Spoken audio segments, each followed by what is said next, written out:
Israël et le Hamas sont pas parvenus à un accord sur un cessez-le-feu à Gaza. Un cessez-le-feu qui doit intervenir dans les 24 prochaines heures. Alors, que faut-il en attendre? Quel est le contour de cet accord? Et est-il sûr jusque-là? On va poser toutes ces questions à Georges Malbruno, qui est avec moi en ce moment. Bonjour Georges, merci d'être avec nous aujourd'hui. Grand, Bonjour. grand reporter au Figaro, spécialiste du Moyen-Orient. Georges, déjà, quelle a été votre réaction ce matin quand vous avez appris, ou hier soir d'ailleurs, puisque c'est tombé tard dans la nuit, cet accord qui a été trouvé finalement sous l'égide de Donald Trump?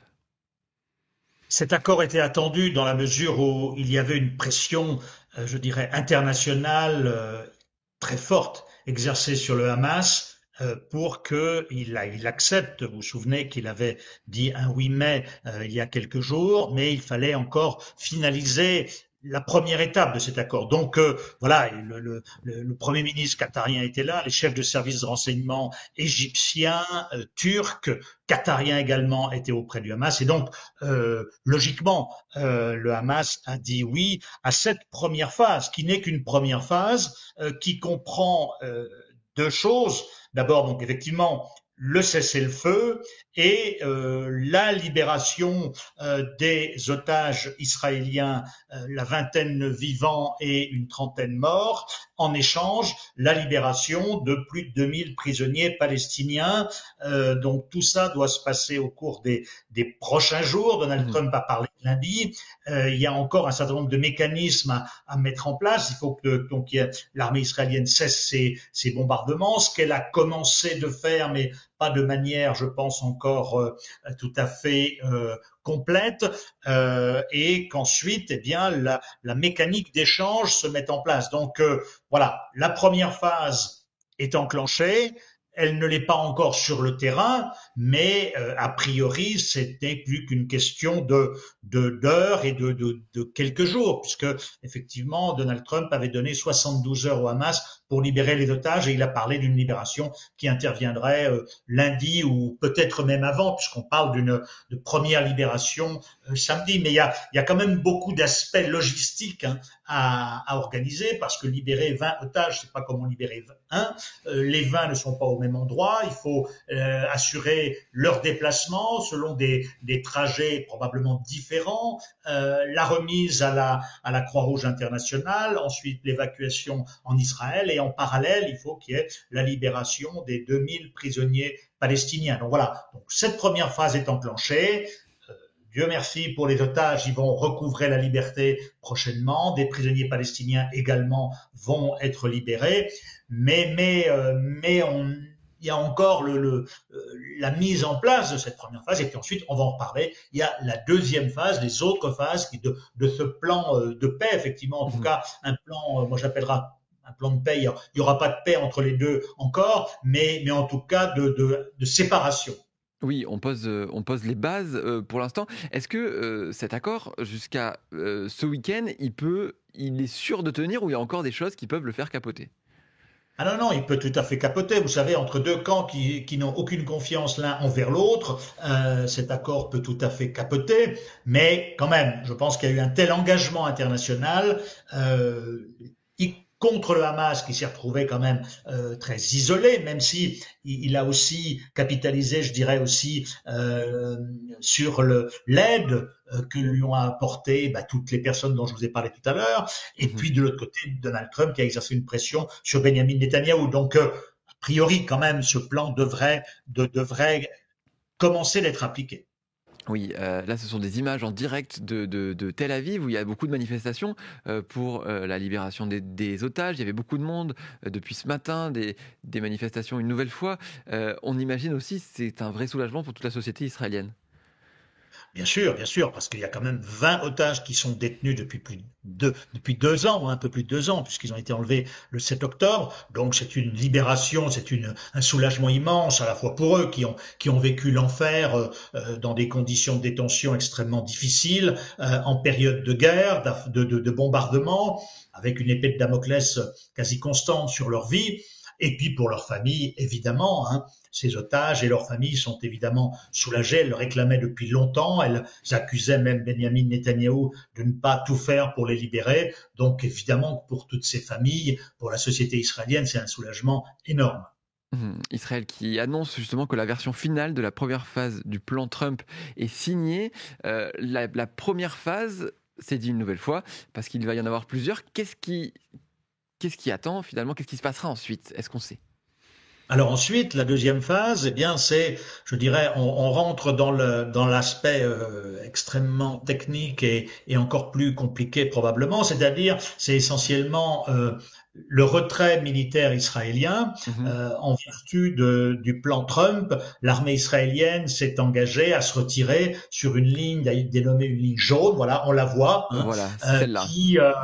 qui lui permet quand même d'occuper encore à peu près au moins 40% de la bande de Gaza. Mhm. Le Hamas a donné son accord, visiblement, mais euh, ce retrait n'est que partiel de la bande de Gaza, puisque, vous voyez, tout ce qui dépasse la ligne jaune, eh bien, sera encore considéré comme une occupation. Le Hamas, vous avez vu, dans son premier communiqué cette nuit a dit pour saluer cet accord, on en finit avec l'occupation. Non, l'occupation n'est pas terminée. L'armée israélienne le dit et le répète, ça n'est qu'un redéploiement. Donc voilà. Ensuite, il va y avoir ce retrait quand même militaire israélien partiel. Il va y avoir aussi l'acheminement de l'aide humanitaire. Hein. Mhm. On a prévu 400 camions, je crois, chaque jour. C'est essentiel puisque la bande de Gaza, selon les mots de Donald Trump lui-même, était plus que menacée, souffrait de famine. Donc, il va y avoir l'acheminement humanitaire qui va être aussi à négocier, le nombre de camions, comment vont-ils passer. Il va y avoir aussi comme question à négocier au cours des prochains jours et peut-être des prochaines semaines le retour des centaines de milliers de Palestiniens qui étaient amassés au sud vers le nord en particulier, même si leurs maisons un peu partout sont détruites. Voilà, ce retour va être négocié pied à pied parce qu'il va y avoir des chemins qui vont devoir tracés. Ils ne pourront pas passer justement, si on reprend le tableau, à l'est de la ligne jaune, puisqu'Israël occupera. Donc il faut trouver des arrangements pour que ces gens rentrent. Israël va probablement limiter chaque jour le retour des Palestiniens du sud vers le nord. Donc voilà. Et puis, donc ça, c'est au cours des prochains jours. Et puis ensuite, il y a une troisième phase qui est la phase d'un désarmement effectivement du Hamas et puis de la reconstruction. Alors Mhm. le désarmement du Hamas, effectivement, quelque chose dont on parle depuis longtemps, je vous en avais déjà parlé, il me semble pas être un objectif inatteignable parce Mhm. que le Hamas, c'est quoi aujourd'hui? C'est 25 000 combattants, certes, mais aux trois quarts composés de jeunes qui ont à peu près 19 ans de moyenne d'âge, qui viennent d'être recrutés, c'est 10 000 armes de poing, quelques peut-être dizaines de kilos, voire d'explosifs, et c'est une quantité de roquettes assez limitée. Donc, ce désarmement n'est pas inatteignable. Le Hamas, lui, ne veut pas se désarmer parce qu'il veut continuer de peser après sur la scène palestinienne. Théoriquement, ce désarmement pourra être fait par qui? Éventuellement par une force palestinienne épaulée par une force internationale. C'est tout l'objet des négociations qui ont lieu d'ailleurs à Paris Mhm. aujourd'hui, mais également c'est contenu dans le plan Trump. Mais là, on rentre dans la phase d'après qui est tout aussi importante, mais qui va donner lieu à des crises, qui va donner lieu à des négociations, parce qu'après, voilà, on est dans un règlement global de cette guerre qui a duré depuis 2 ans et qui prévoit donc d'évincer le Hamas militairement. Le Hamas n'y est pas prêt, de l'évincer politiquement, le Hamas y est prêt, mais voilà, donc Et, toutes ces et- questions sont extrêmement techniques. Il y a aussi la question de l'exil d'un certain nombre de leaders palestiniens de Mhm. la bande de Gaza. Ils sont plus très nombreux justement parce que le Hamas depuis 6 mois, 8 mois est disloqué militairement. Il lui reste peut-être une petite dizaine de hauts cadres militaires, quelques dirigeants, donc Trump leur a proposé l'amnistie. Est-ce qu'ils l'accepteront? Comment les convaincre? Voilà, donc c'est tout cela dont on va parler au cours des prochaines négociations. Mais ça, c'est dans quelques jours, probablement la semaine prochaine. Et là, des problèmes vont surgir parce que chacun va vouloir renforcer ses positions et Israël va pouvoir profiter de l'appui américain pour aller le plus loin possible, puisque Benjamin Netanyahou veut à la fois désarmer, déradicaliser, en finir avec le Hamas, et le Hamas, lui, ne veut pas. Il bénéficiera, je pense, sur cette question-là, d'un appui arabe, non pas sur son désarmement, parce que les Arabes, y compris même les Turcs, sont favorables aujourd'hui à son désarmement, mais en tout cas sur sa survivance comme force politique ou ce qu'il en reste. Avec cette question aussi de l'international, quelle force internationale ou sous quelle égide internationale ça pourrait se faire. On a parlé par exemple de Tony Blair qui pourrait Voilà. prendre cela en charge. Est-ce que Il y c'est a, toujours il y a ce d'actualité? fameux Il y a ce fameux plan dont le Figaro a révélé le contenu l'autre jour, qui concerne, je dirais, la phase d'après. Hein, c'est la phase de reconstruction, de stabilisation, et donc.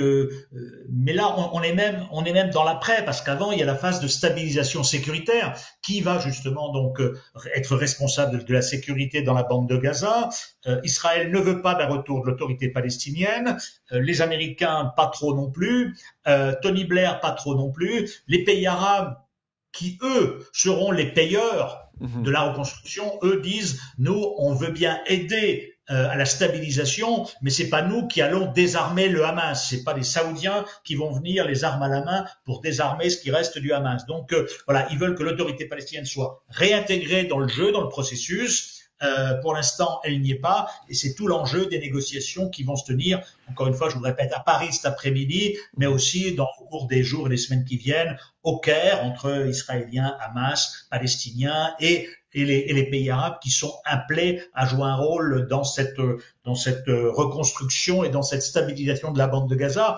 Donc, vous voyez, ce sont des défis considérables parce que la bande de Gaza est détruite à 80%, il y a eu 65 000 morts, c'est une nouvelle scène, effectivement, un nouveau chapitre qui s'ouvre, un chapitre évidemment douloureux pour les Israéliens après le 7 octobre, pour les Palestiniens depuis le 7 octobre, mais en tout cas, c'est aujourd'hui, il y a une lueur au bout du tunnel, eh bien que les armes se taisent et que, eh bien, il y a un peu d'optimisme. Ce matin, j'appelais un Palestinien qui est originaire de Gaza, qui vit à l'étranger, qui m'a dit la priorité, c'était de mettre un terme au massacre et de nous permettre de revenir chez nous, parce que même si on récupérera des ruines, on sera chez nous et on aura un avenir meilleur que si on est au Caire, à Paris ou ailleurs.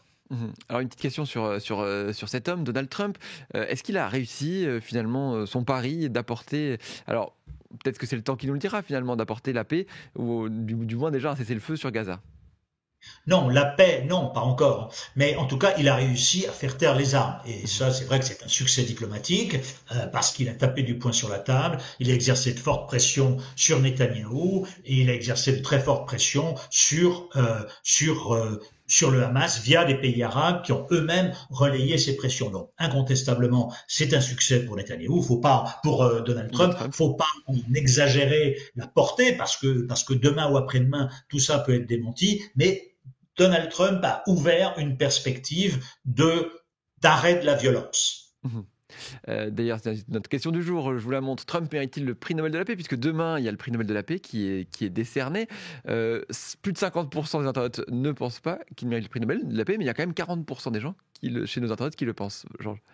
Je pense que personnellement, je serais tout à fait prêt à lui décerner le prix Nobel de la paix lorsqu'il y aura la paix. On en est encore très loin, comme pour les raisons que je vous expliquais. Donald Trump a remporté un succès incontestable sur l'arrêt des violences, le retour des otages, des libérations de prisonniers palestiniens. Donc bravo Donald Trump, mais le prix Nobel de la paix ne lui sera remis que lorsqu'il y aura la paix entre eux, et on en est encore très très loin. On a bien compris. Merci beaucoup, Georges Balbruno, en tout cas d'avoir été avec nous pour décrypter ce sujet. Je renvoie bien sûr les internautes à vos articles à retrouver sur le Figaro et je les renvoie aussi vers notre direct que vous pouvez retrouver sur le site du Figaro, Paix à Gaza. Israël dit que la version finale de la première phase du plan est signée et on verra effectivement ce qu'il en est puisque cet après-midi, il y a une nouvelle réunion au sein de l'état-major israélien. Merci une nouvelle fois, Georges, d'avoir été avec nous et moi, je vous dis bonne journée et à bientôt pour de nouveaux lives sur Figaro Live.